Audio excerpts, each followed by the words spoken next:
하나님의 말씀은 사도행전 16장 1절 말씀부터 10절 말씀이 되겠습니다.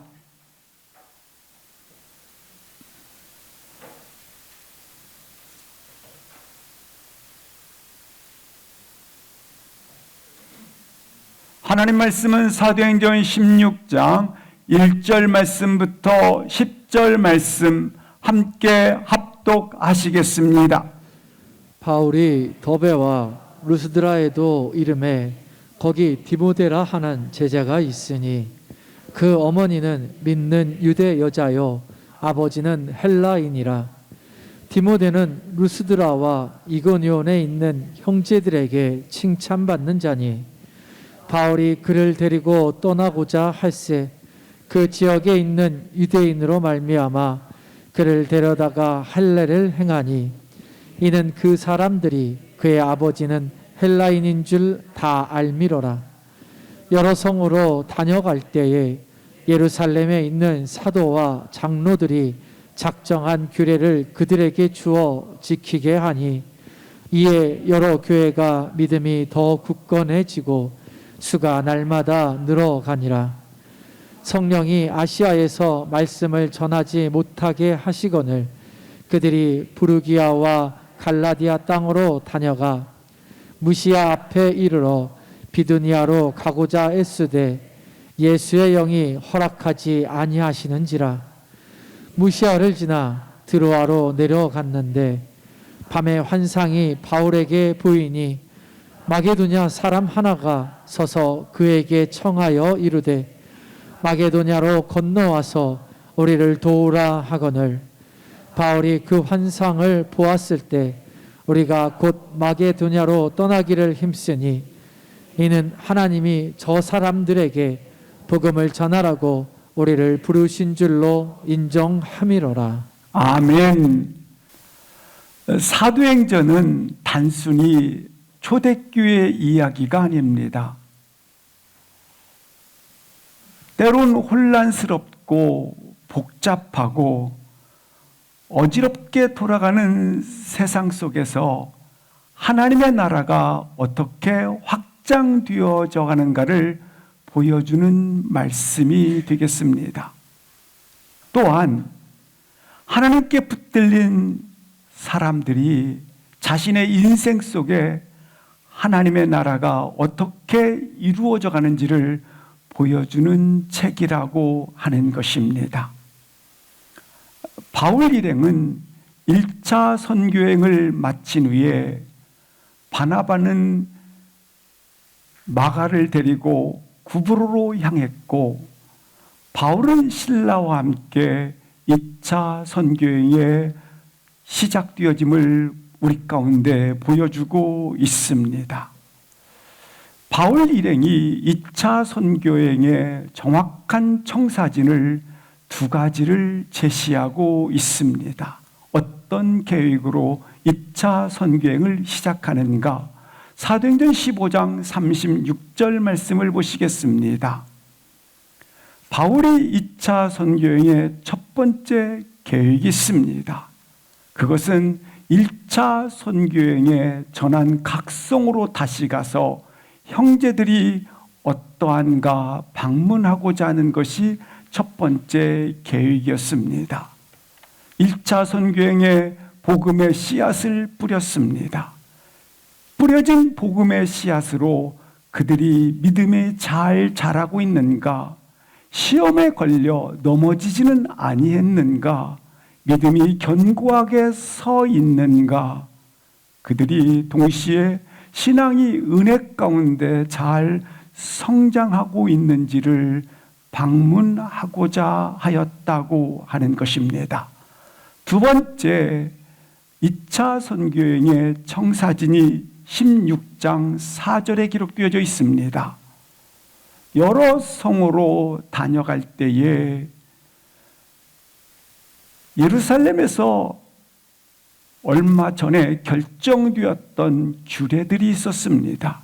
그 규례들을 전해 주어서 규례들을 잘 지키도록 하고자 하였다라고 하는 두 가지 정확한 2차 선교여행의 청사진을 가지고 시작을 하게 되었다 말씀을 해주고 있습니다. 그래서 그들이 발걸음을 어디로 향하는지 15장 41절에 수리아와 길리기아로 다녔더라. 16장 1절 말씀에 보면 더베와 루스드라까지 그들이 각성으로 다녔다고 말씀을 해주고 있습니다. 정확한 2차 선교지의 계획을 가지고 그들은 각 성에 다니고 있음을 말씀해 주고 있습니다. 그 성마다 복음을 다시 듣고 그들의 믿음이 견고하여졌더라, 이렇게 소개를 해주고 있습니다. 결국 더베와 루스드라까지 바울 일행이 오게 되었다 말씀을 해주고 있습니다. 그런데 여기서 우리는 한 가지, 바울 일행의 선교지에 수정되어 있음을 보여주고 있기도 합니다. 바울은 바나바와 함께 2차 선교에게 동행을 원했습니다. 그래서 15장 36절 말씀에 보시면 바울은 바나바더러 말하되 함께 각성으로 다시 가자 제안을 하였던 것입니다. 그래서 바울 일행은 바나바와 함께 구부로로 향하고자 하였던 것입니다. 그러나 서로 심히 다툼으로 말미암아 바나바는 마가를 데리고 구부로 쪽으로 향했고, 부득불 바울은 실라와 함께 2차 선교의 시작이었던 오늘 수리아와 길리기아 그리고 더베와 루스드라 쪽으로, 바나바와는 정반대 쪽으로 발걸음의 선교지를 순방하기 시작하였다고 하는 것입니다. 바울은 바나바와 함께 구부로로 2차 선교를 계획했지만 부득불 이처럼 헤어짐의 사건으로 인하여 전도여행에 수정을 하게 되는 것을 볼 수 있습니다. 예상치 못한 일이 발생된 것입니다. 예측되지 못한 일이 이처럼 일어나고 말았다라고 하는 것입니다. 그리고 난 후에 바울은 2차 선교 사역 가운데 루스드라에서 누구를 만납니까? 바로 디모데를 만나게 됩니다.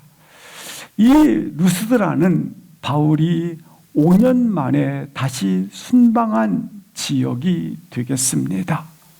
5년 만에 그 지역을 바울은 가게 되었는데, 이 루스드라는 바울이 다시 쳐다보고도 싶지 않은 지역입니다. 왜냐하면 돌에 맞아 죽을 뻔하였던 지역이었고 그 성에서 집어 던져진 지역이었기 때문에 그렇습니다. 그러나 복음을 위해서 다시 그 지역으로 신방을 가게 되는 것을 볼 수 있는 것입니다. 그런데 본문에서 강조하는 것은 그 부분을 강조한 것이 아닙니다. 신라와 함께 갔지만 누구를 만났도다? 디모데를 만났다는 것을 강조하고 있는 것입니다. 디모데를 만난 바울은 모든 서신에서 함께 선교지에 출발했던 신라를 이름을 쓰지 않고 언제나 두 번의 편지를 통해서 디모데에게 편지를 보냈고, 또한 디모데를 항상 나의 믿음의 형제라고 불렀고 나의 믿음의 아들이라고 불렀던 것입니다. 편지를 쓸 때마다 나 바울은 형제된 디모데와 함께 너희들에게 문안을 하느니라, 너희들에게 편지를 쓴다라고 인사를 하고 있습니다. 이처럼 신라와 함께 그가 선교지를 동행을 하였지만 신라 이름은 거론되지 않고 항상 디모데를 거론하고 있는 바울의 부분을 보여주고 있는 것입니다. 루스드라에서 디모데를 만난 바울은 영적으로 하나 되었을 뿐만 아니라 동시에 그리스도 안에서 완전한 동역을 이루는 영적인 우정과 신뢰관계를 보여주고 있다고 하는 것입니다. 디모데는 바울이 어디를 가든지 뒤따라 함께 동행을 하였고, 바울이 옥에 갇혔을 때도 곁에 있어 돌봐주는 일을 감당을 한 것을 볼 수 있습니다. 이 본문을 보면서 하나님의 일은 혼자 하지 아니한다라는 것입니다. 함께 하나님이 세워준 사람들을 통해서 붙여주시고 함께 일하여 간다는 사실을 보여주고 있는 것입니다. 하나님은 하나님의 일을 하는 사람들에게 하나님이 세우신 그 사람을 반드시 함께 붙여주시는 것입니다. 어려울 때도 힘들 때마다 그와 같은 사람들이 나와서 함께 해주는 것을 볼 수 있습니다. 조건이 없습니다. 희생이 따르지만 희생을 지불을 합니다. 하나님의 일이란 생각지도 못했을 때 이처럼 디모데를 붙여서 그의 조건 없는 헌신과 희생을 통해서 함께 동역해 가고 있는 것을 볼 수 있는 것입니다. 바울 혼자 결코 일할 수가 없습니다. 사람은 누구든지 혼자 일할 수가 없습니다. 하나님의 사람과 더불어 같이 일하는 것이고, 하나님의 사람과 더불어 고통을 함께 겪는 것입니다. 조건과 상관없이 이처럼 하나님의 사람은 그냥 와서 돕는 것입니다. 이것이 하나님의 일을 이루는 것을 볼 수 있습니다. 근데 오늘 본문은 그 본문을 이야기하고자 하는 것은 아닙니다.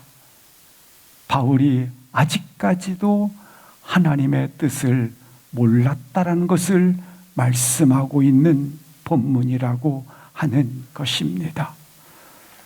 자신이 가지고 있는 2차 선교행의 청사진, 그리고 힘쓰고 애쓰는 수고들, 그 모든 것들이 하나님 마음을 기쁘게 할 수 없었다.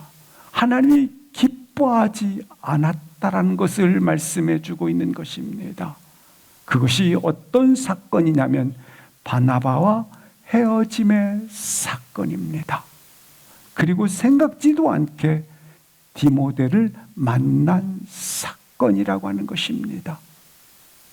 2절, 3절을 보시겠습니다. 디모데는 어떤 인물이었는가? 3절 보시겠습니다. 디모데는 의조모 로이스와 그의 어머니의 신앙을 본받아서 믿음의 생활을 하는 하나님이 세우신 한 사람이었습니다.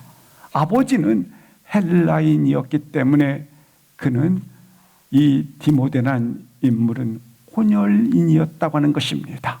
이방인이요 혼혈아였다라는 것입니다. 2절 보시겠습니다. 이 디모데는 어떤 자였는가? 루스드라와 이곳에 이르기까지 형제들에게 칭찬을 받는, 평판을 듣는 자였습니다. 실상 사람은 평판, 어떤 사람이 이렇다라고 평가하는 거 있지 않습니까? 평가를 받는 데는 사실 오랜 시간이 걸리지만 한순간에 무너지는 것은 한순간인 것을 볼 수 있습니다. 그런데 루스드라와 이고네 이르기까지 디모데는 형제들에게 칭찬을 받는 자였다고 소개를 해주고 있습니다. 3절 보시겠습니다. 이런 디모데를 바울이 너가 나와 함께 선교 사역에 동참하고자 한다면, 그래서 선교 사역에 동참시키기 위해서 디모데를 데려다가 바울이 할례를, 정통 유대인들의 예식인 할례를 행하게 하였다라고 하는 것입니다. 그런데 앞에 단서가 하나 붙어 있습니다. 유대인을 위하여 말입니다. 유대인으로 말미암아 그가 할례를 행하게 하였다라고 성경은 소개해주고 있습니다. 물론 이 할례를 통해서 바울이 구원을 받는다라는 얘기를 하는 것이 아닙니다. 유대인들로 하여금 구원을 얻는데 덕이 되도록 할례를 행하였다라고 하는 것입니다. 고린도전서 9장 20절 말씀을 보시겠습니다. 바울이 표현합니다.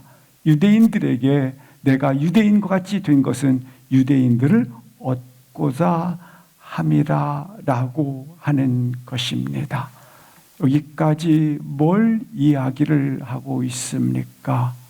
바울은 분명히 시작된 복음이 예루살렘을 떠나 아시아 이방인에게 이르렀습니다. 따라서 이방인들에게 이방인 지역의 땅을 바울이 받고 선교를 하고 있습니다. 그런데 여전히 이방인 땅에 형식적으로는 그 땅을 밟고 복음을 전하고 있지만 바울은 어떻게 했느냐? 회당, 유대인들이 모여있는 회당에 가서 유대인들을 위하여 복음을 전하고 유대인들을 위하여 할례를 행하고 있었다고 하는 것입니다. 무엇을 말합니까? 분명히 바울은 다메섹 도상에서 초자연적 빛 가운데 하나님의 빛이 임함으로 말미암아 바울아 너는 이방인을 위한 나의 택한 그릇이라, 이방 임금과 이방 사람들에게 복음을 전하기 위한 나의 택한 것이라는 사명이 있었습니다. 그런데 그 사명을 잊어버린 채 이방인 땅에 간 것은 분명합니다. 아시아 땅에 갔으니까 말입니다. 그러나 정작 내용적으로 보면 이방인 지역에 가서 표면적으로는, 형식적으로는 이방인 지역에서 복음을 전했지만 내용적으로 보면 이방인이 아닌 유대인들의 회당에 가서 복음을 전하고, 그리고 유대인들을 위하여 할례를 행하고 유대인들에게 복음을 전하다라고 하는 것입니다. 그래서 이것을 하나님이 기뻐하지 아니하였다라는 내용이 본문에 흐르고 있다고 하는 것입니다. 내용적으로 보면 하나님이 기뻐하지 아니하였다.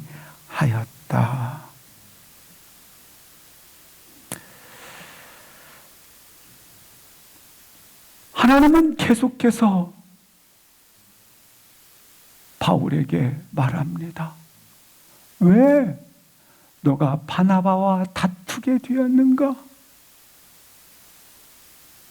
너의 사명은 너가 정한 청사진, 계획, 내가 1차 선교행을 했던 그 지역에 다시 가서 복음을 전하고 규례들을 지키게 하는 것, 너의 계획, 너의 청사진, 하나님이 기뻐하지 않다는 거예요. 너의 꿈, 인생이 가진 그 꿈, 하나님이 기뻐하지 않다는 거예요. 분명히 그 사인을, 하나님께서 사인을 보내주신 거예요. 바나바와 헤어진 그 이유 어디에 있는가? 너가 가진 그 계획, 그리고 신라는 잘 아시는 것처럼 로마 시민권을 가진 자요, 이중 언어가 가능한 자였습니다. 이방인이었지 않습니까? 바울아, 너가 지금 부름받은 것은 이방인을 위한 사역에 있다. 디모데, 그 또한 이방인이요, 혼혈인이 아니냐? 보라는 거예요. 너의 사명이 어디에 있는지를 말해요. 근데 바울은 계속해서 이 하나님의 성령의 터치를 깨닫지 못하고 자기 계획에 따라서 회당에 가서 계속해서 내적 자기 확신을 가지고 나는 이렇게 하면 돼. 그래서 계속 회당에서 유대인들만을 위하여 복음을 전하더라는 거예요.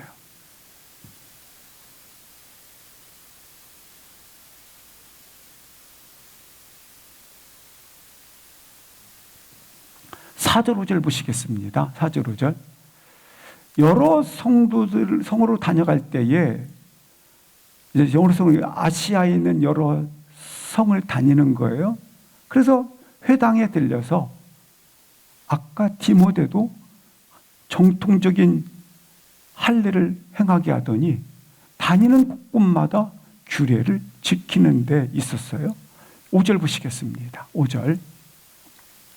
표면적으로는 자신이 가지고 있었던 2차 선교회의 청사진 그 계획에 따라서 믿음이 더 굳건해지고 여러 교회가 성도 수가 날마다 늘어나고 있는 거예요. 유대인들이 돌아오는 수가. 표면적으로는 얼마나 좋은 일입니까? 한국 교인들의 수가 막 날마다 드러나니까 이야, 하나님이 기뻐하실 것이다. 표면적으로는 이처럼 믿음이 더 굳건해지고 수가 날마다 늘어가는 것이기 때문에 개인적으로 바울은 1차 선교여행을 통해서 복음의 씨앗이 뿌려진 그곳에 들릴 때마다 성도들이 나는 당신이 전해준 복음으로 말미암아 구원을 받았습니다. 내게 생명이 있습니다. 반가이 맞이했고, 그리고 역시 바울이다. 역시 바울이다. 만족해하고 있었습니다. 1차 선교여행의 고난의 장을 겪고 나서 2차 선교여행을 통해서 수가 날마다 더해지니까 야, 역시 하나님께서는 이 고통의 시간을 보내고 나니까 수가 날마다 더해지는 보상이 분명히 있으시구나. 이렇게 표면적으로는 나타났다고 하는 겁니다.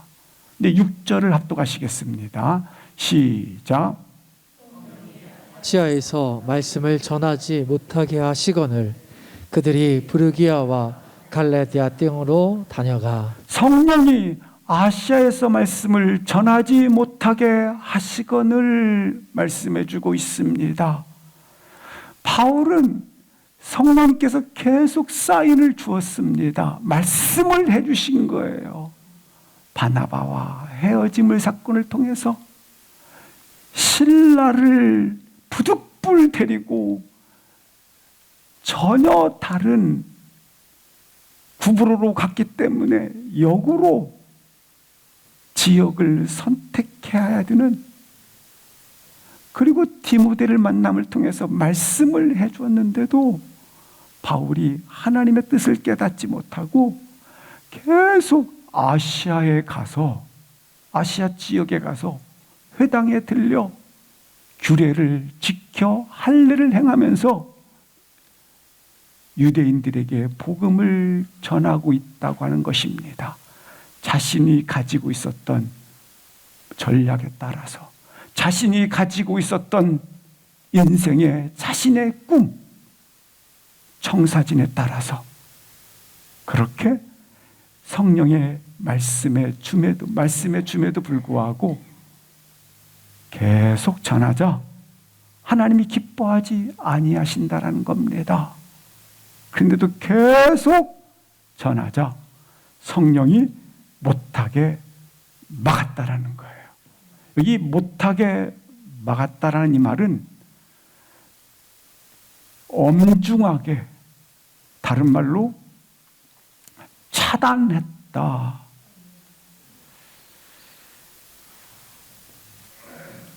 그렇게 성령님께서 하나님께서 기뻐하지 아니하셨다라는 거예요. 그래요. 바울이 지금 아직까지는 성령님께서 들려주시는 음성에 대해서, 하나님의 뜻에 대해서 아직까지 알지 못하고 자신이 세운 계획, 전략에 따라서 계속 아시아의 복음 전함으로 밀어붙이고 있었더라라고 하는 것입니다. 표면적으로는 얼마나 잘하고 있습니까? 아니, 멋진 선택이었습니다. 이들을 통해서 또다시 복음을 전하면 되지 않겠습니까? 회당에 있는 유대인들에게 복음을 전하고 할례를 함으로 말미암아, 규례를 지킴으로 말미암아 이들을 통해서 또다시 복음을 전하면 얼마나 좋겠습니까? 아주 좋은 선택이요, 그리고 최상의 선택이 됩니다. 그런데 하나님은 기뻐하지 않으셨다는 겁니다.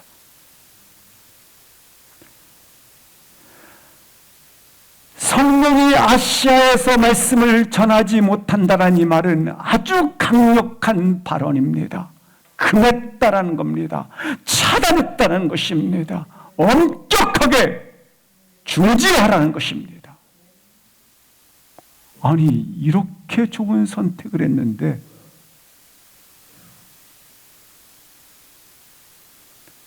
그럼에도 바울은 아직까지 깨닫지 못하고 하나님의 뜻을 알지 못하고 계속 어디로 갑니까? 부르기아와 갈라디아 땅으로 다녀가더라. 우리를 잘 보시기 바랍니다. 내 인생의 꿈 그리고 전략을 가졌는데 잘 됩니다. 저 보세요. 잘 됐잖아요. 표면적으로 이야, 멋진 선택의 길을 가고 있다고 생각을 해보시기를 바랍니다.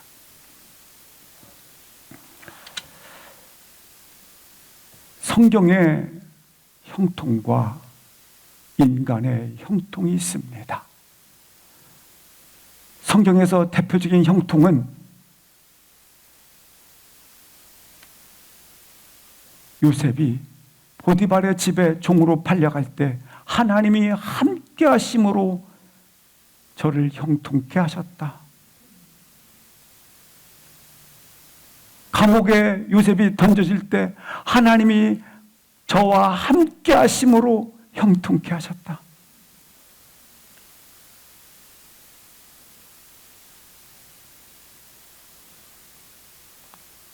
그에 비해서 인간적 형통, 오늘 잘 되지 않습니까? 박수를 받고 있지 않습니까?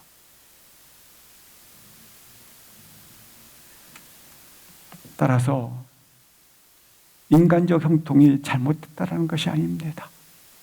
하나님의 형통케 하심이 그 안에 있느냐에 대한 영적 분별력을 가지라는 것입니다.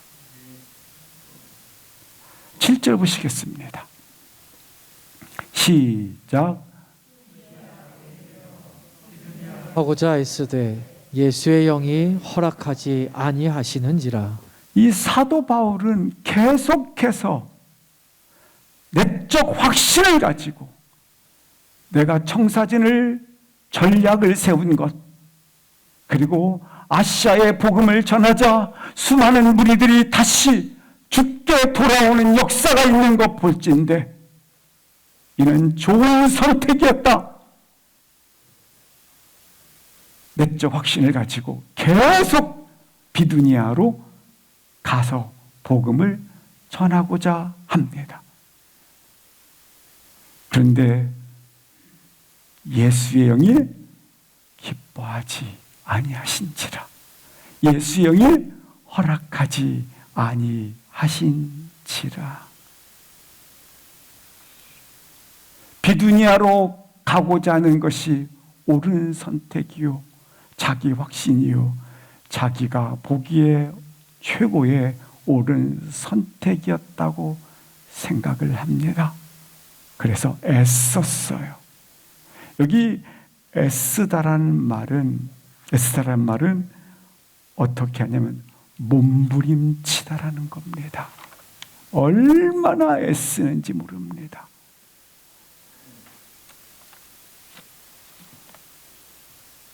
그런데 하나님이 기쁘시지 않대요. 예수의 영이 허락하지 아니하신지라. 분명히 바울 입장에서는 잘 되어가고 있지 않습니까? 어찌 보면 비단길이 깔려져 있지 않습니까?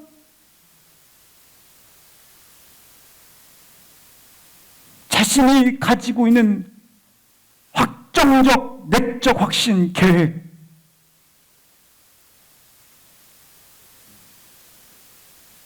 최고의 선택, 바울 이거 고수하기 위해서 비두니아로 가고자 애쓰고 있습니다. 그런데 바울에게 주님이 계속해서 아니다, 아니다.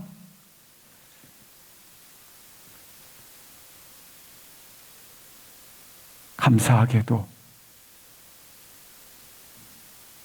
우리가 인생의 청사진을 가지고 있는 것, 그리고 최고의 선택을 했다고 생각하는 것들, 그 길을 계속 가면 되겠다고 생각해서 애쓰고 있는 부분들이 바울처럼 우리 가운데 있을 수 있습니다. 그때 바울이 오늘 그 모든 것들을 감사하게 가장 축복된 거, 허락하지 아니했다는 사실을 알고 바로 즉시 내려놓았다는 것입니다. 아직까지 바울이 하나님의 뜻이 모릅니다. 그러나 하나님이 기뻐하지 아니한다는 것을 알고 있었기 때문에 바로 애쓰던 것들을 내려놓았다. 동일하게 우리도 이와 같은 바울의 선택을 할 수 있기를 주의 이름으로 기도합니다. 8절 보시겠습니다. 같이 한번 읽겠습니다. 시작. 드로아로 내려갔는데. 그래서 그는 비두니아로 가고자 했던 것을 힘썼는데, 애썼는데, 몸부림쳤는데 자신의 계획에 따라, 그러나 하나님이 기뻐하지 않는다는 사실을 그가 알았기 때문에 아직 하나님의 뜻을 잘 모르지만 무시아를 지나 드로아까지 내려갔더라. 하나님이 기뻐하지 아니한다는 것 때문에 그가 자신의 청사진, 최고의 선택, 그리고 표면적으로 잘 뛰어가고 있는데 이게 내 일이라고 생각했는데 그것을 내려놓고 드로아까지 내려갔더라. 하나님의 기뻐하지 않는다라는 것 때문에 아직까지 바울은 성령이 왜 차단하고 예수의 영이 아직까지 왜 그것을 막고 있는지 알지를 못합니다.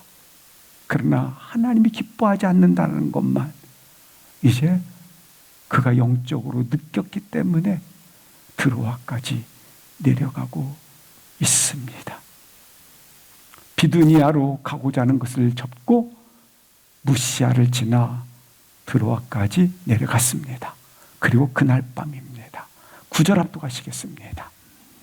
밤에 환상이 바울에게 보이니 마게도냐 사람 하나가 서서 그에게 청하여 이르되 마게도냐로 건너와서 우리를 도우라 하거늘. 밤의 환상 가운데 마게도냐 사람 한 사람이 손짓으로 건너와서 우리를 도우라는 환상을 보게 됩니다. 우리 실상 하나님은 상식과 그리고 일반적인 일들을 통해서 그리고 말씀을 통해서 말씀을 하십니다. 말씀할 때 이 말씀을 들으시기를 바랍니다. 사실 환상은 여기 본문에서는 비상한 방법입니다. 바울이 하도 못 들으니까 환상을 보여준 거예요. 근데 많은 성도들은 환상을 보여주십시오. 이 환상을 보지 말라. 우리 환상 봐야 돼요. 근데 이 본문에서 나와 있는 이 환상은 비상한 하나님의 방법 중에 하나, 부득불 주신 거예요. 바울에게 바나바와 헤어지면서 너의 사명은, 그리고 신라를 붙여주면서 너의 사명은, 디모데를 붙여주시면서 너의 사명은, 그리고 성령이 2번씩이나 예수의 영이 허락하지 아니하므로 너의 사명은, 너의 가야 할 인생길은 여기에 있다라고 계속해서 말씀해 주셨는데 이 말씀의 소리를 듣지 않는 거예요. 그래서 비상한 방법 하나를 하나님께서 주셨는데 그게 환상이에요. 우리 동일하게 이 환상 보기 전에 말씀으로 다 들려주시는 하나님의 뜻을 볼 수 있기를 주의 이름으로 기도합니다. 환상이 필요 없다는 얘기를 말씀드리는 거 아니에요. 우리 환상을 가져야 돼요.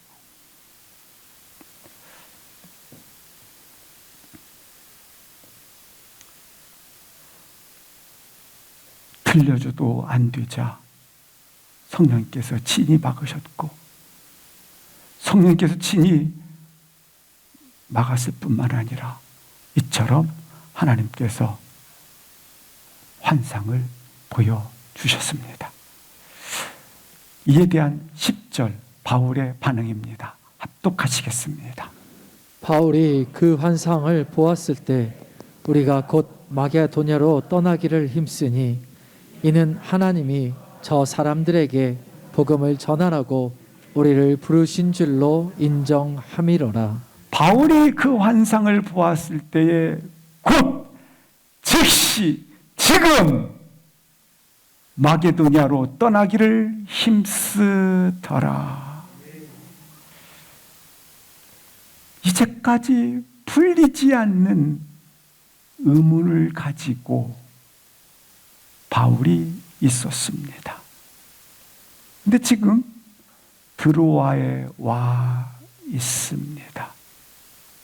드로아에 와 있을 때 환상을 보고 걸음을 단호하게 하나님의 사명이었던 마게도니아로 떠나기로 확고한 발걸음을 가졌더라 말씀해 주고 있습니다. 이는, 여기 이는이라고 되어 있죠. 이는 왜냐하면, 이 말이에요. 왜냐하면 하나님이 마게도니아에 있는 저 사람들에게 복음을 전하라고 나를 언제요? 다메섹 도상에서 주셨던 사명, 그걸 부르신 줄로 인정함이라. 여기 인정함이라고 하는 뜻은 격렬한 논쟁 가운데 하나님이 날 설득시키셨습니다, 이 말이에요. 하나님께서 어떻게 설득시켰어요? 계속해서 바나바와 실라와 디모데와 그리고 성령이, 예수의 영이 사다나 가면서 설득해 오셨지 않습니까? 인정함이라. 하나님의 설득함에 내가 그대로 내가 가지고 있었던 청사진, 인생의 청사진, 그리고 내가 힘썼던 모든 것들을 내려 놓았더라. 그렇습니다. 사랑하는 성도 여러분, 내 인생의 꿈을 내려놓고 하나님의 꿈으로 채워가시기를 기도합니다. 내 인생의 꿈이 내려놔질 때 하나님의 꿈으로 채워진다는 사실입니다.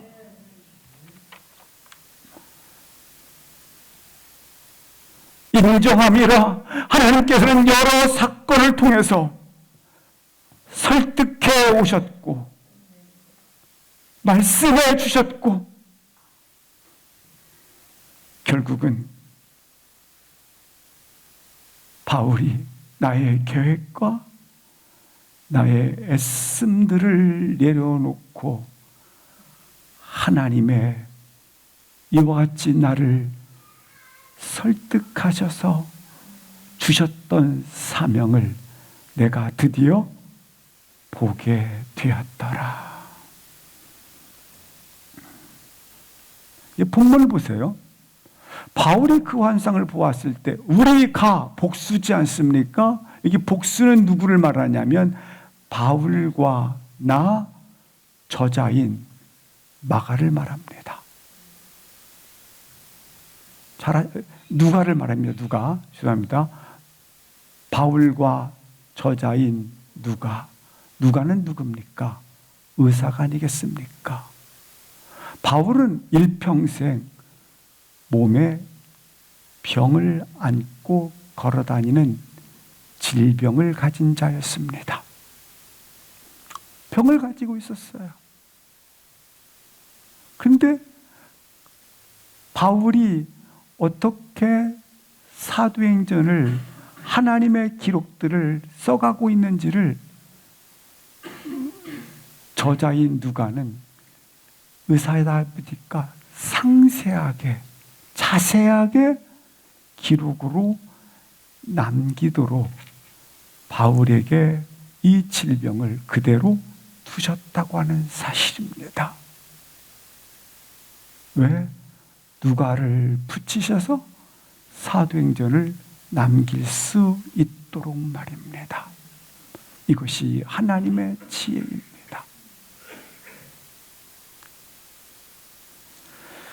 하나님이 가라 해서 가면 비단길이 깔리고 꽃길이 열려야 되지 않습니까? 근데 가라에서 갔더니 옥에 갇힙니다. 매맞습니다. 그리고 감옥에 들어갑니다. 근데 누가 있습니까, 곁에? 누가 의사가 있어 살피고 보살피고 함께 갑니다. 이것이 하나님의 지혜입니다.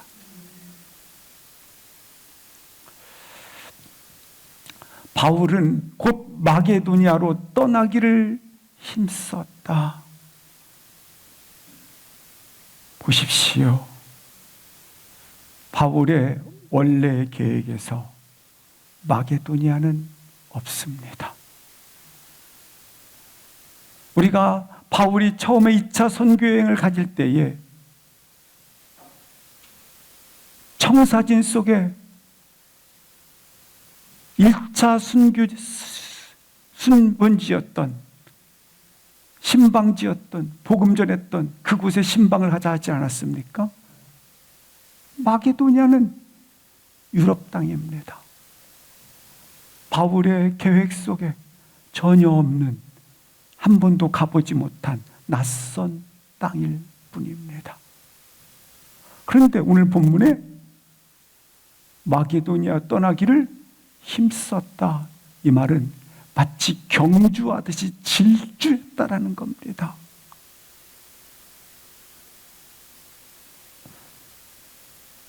지금까지 마게도니아를 떠나기로 기다려왔던 사람처럼 그렇게 그가 집중하기 시작을 하였다. 바울이 이 드로아까지 오기까지의 거리가 약 450km 정도 됩니다. 근데 성령이 차단하시고 예수의 영이 허락지 아니하므로 결국 자신이 원하는 것, 자신이 바라는 것, 이루고자 하는 것들이 자꾸 차단되지 않습니까? 따라서 450km를 드로아까지 내려오면서 그는 영적으로 정신적으로 지친 가운데 내려오는 터덜터덜 내려오는 모습을 보여주고 있기도 합니다. 그런데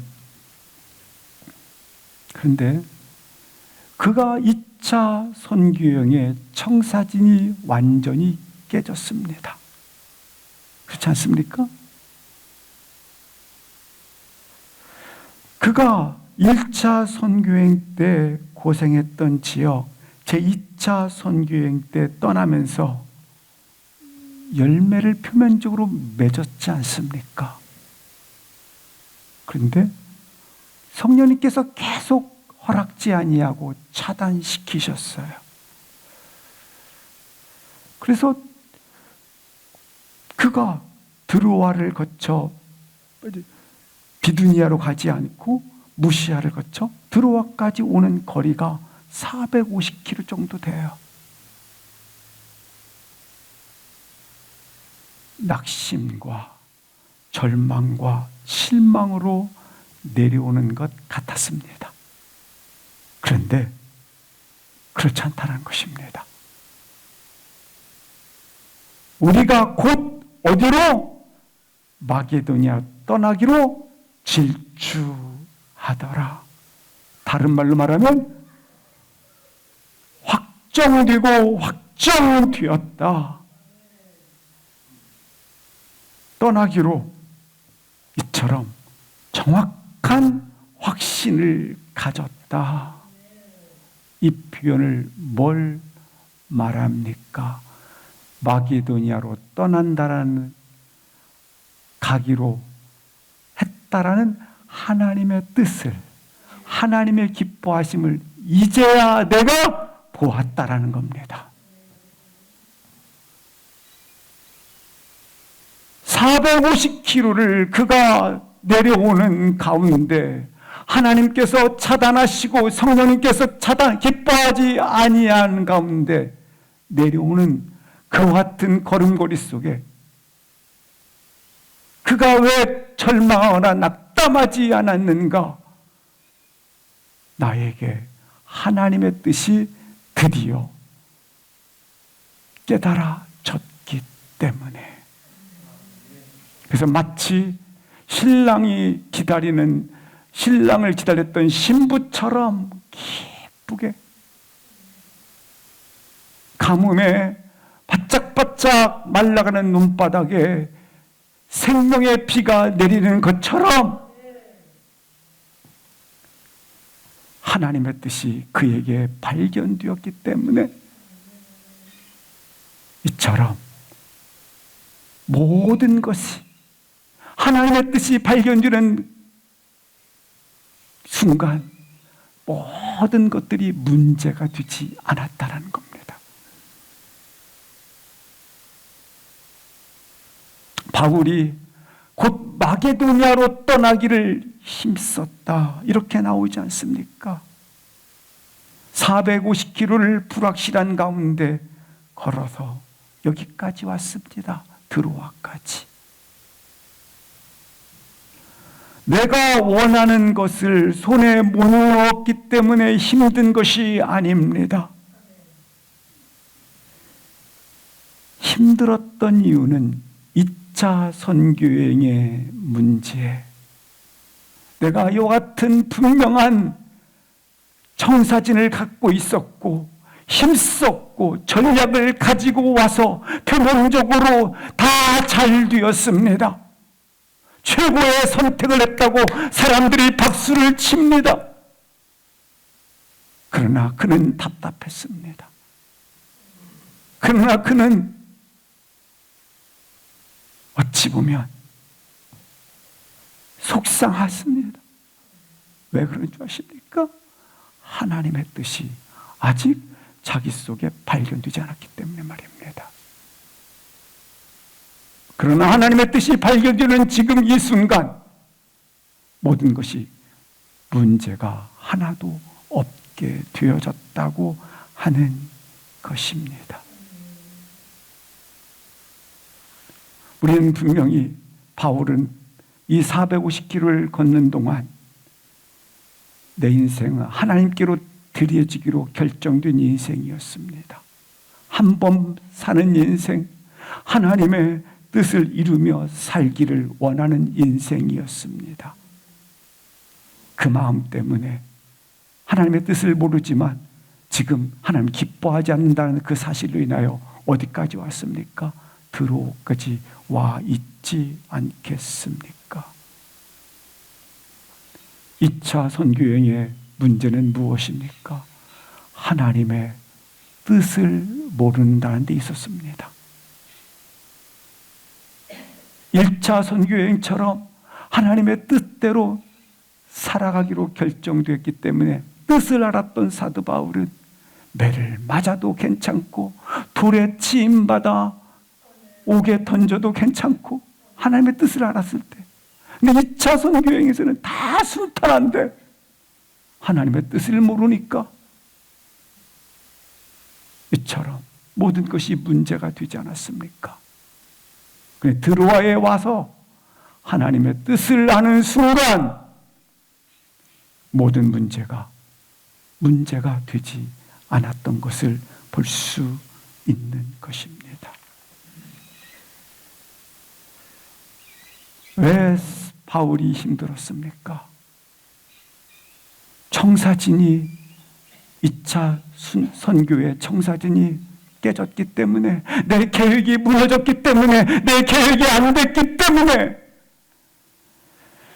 그가 힘든 것이 아니었습니다. 속상하고 안타깝고 답답해 했습니까? 왜? 하나님의 뜻을 몰랐기 때문에 말입니다. 근데 드로아에 와서 마게도니아에서 우리를 도우라는 하나님의 뜻을 발견하는 순간 모든 것이 문제가 되지 않았던 것입니다. 하나님께서 나로 돌아 여기까지 오게 하셨구나. 이것이 주님이 날 인도하시는 발걸음이구나. 그때 밭에 감추인 보화를 발견했던 농부처럼 기쁘고 즐겁고 하나님의 뜻을 발견하는 순간 밭에 바친 농부처럼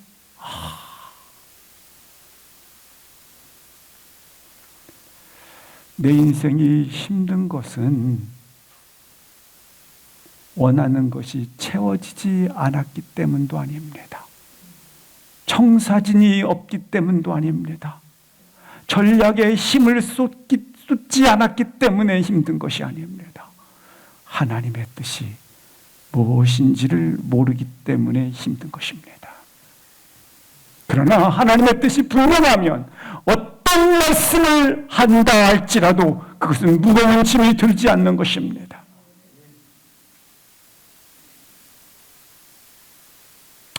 마지막으로 오늘 본문의 말씀을 보면서 사도 바울이 아니면 유럽의 복음을 전할 수 없는가? 아닙니다. 하나님 분명히 천지를 말씀 한마디로 지으신 분이시기에 누구를 통해서든지 유럽의 복음을 전할 수 있습니다.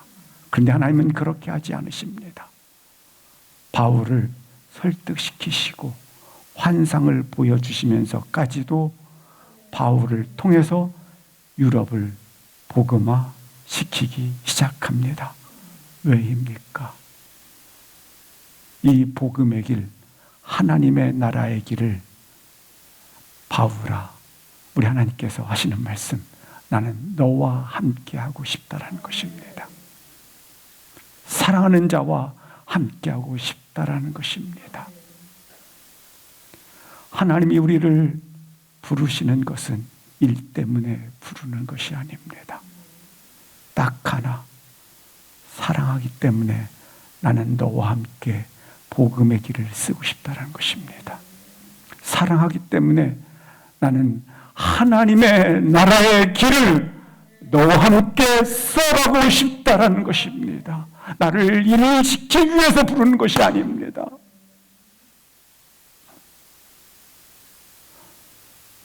좋은 것이 있으면 가장 먼저 떠오르는 것이 사랑하는 사람일 것입니다. 함께하고 싶다라는 것입니다.